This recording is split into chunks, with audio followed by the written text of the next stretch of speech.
What's going on, guys? It's Charlie, and we're here talking about She-Hulk, Attorney at Law. And, we're really spoiled as Marvel fans here because I was expecting 45 minutes at least. That's been the kind of trend for all the shows, but we're only getting 30 minutes. But you know what? I'll take what I get, right? 9 episodes. It's going to be a real fast one, and I'm expecting a whole lot, but at the same time, I'm kind of not expecting a whole lot. I know we get Wong, Abomination, Mark Ruffalo, and Matt Murdock, which is also... Charlie Cox is coming back. And then we also get Daredevil's original brown and yellow costume, which we'll see in later episodes. But the pacing seems very well set for this, right? We start off, Jennifer's giving her closing arguments, and she's practicing in her friend's leg, and then you can just kind of Hulk out, and I was like, oh, she knows? And so she ends up breaking the fourth wall, which is comic accurate, and she ends up showing backstory of her and Bruce 3 months back of how she becomes the Hulk. They're driving on the coastline, they come face to face with a Sicarian ship.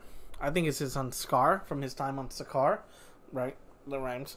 But if you're questionable about that, go read Planet World War Hulk. It explains all of that. But going back to the main show, she breaks the fourth wall. We get a nice little backstory, and it turns out her and Bruce's blood can synthesize gamma radiation very well. Of course, Bruce can explain that a whole lot better because he's the actual scientist. I'm not. Now, after we get this, we get this quick little backstory and everything. You see this relationship between Jen and Bruce, and it's almost like you feel like Mark and Tatiana are actually cousins, and their one-liners, back and forth banter is really organic, and it was really fun to see. My only complaint is when they were both Hulk, the CGI felt a little bit off, but other than that, it was a fun episode. You get to see where Bruce has been during the blip, kind of synthesizing himself to go from Rage Hulk to Smart Hulk, and then kind of where he's been after Endgame, healing his arm.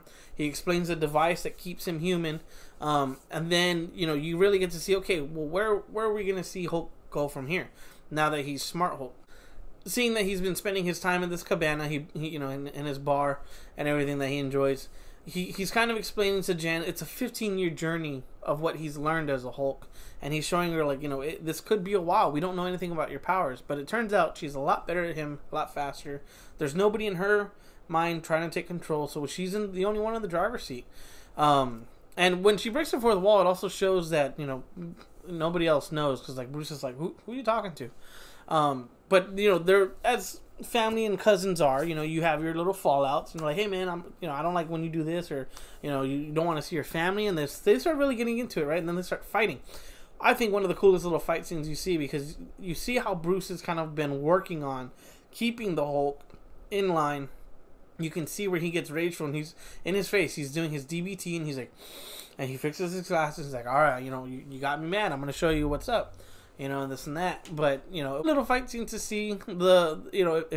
It didn't feel rushed, and it didn't feel like it lagged for a 30-minute episode. I'm excited to see what's going to go on in these 9 episodes, to see, okay, where does this set Jen up in the MCU? Who else are we going to see besides Daredevil, Wong, and Abomination in this? And that fun episode overall. I'm going to give it an 8, only because of the CGI and being 30 minutes. That's about it. Now, this also does have a post-credit scene, and we get to find out that Captain America lost his V-card in 1943 with a USO officer during a tour. What? Captain America, you dog, you player. And so it was a fun little post-credit scene that you get to see, like, okay, he's telling her about his friends of the Avengers.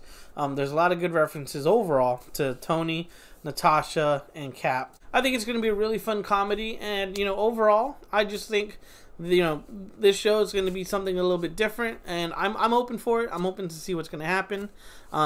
Give your thoughts, likes, comments, and let's see. We'll see what 9 episodes take us. All right, guys, we'll see you soon.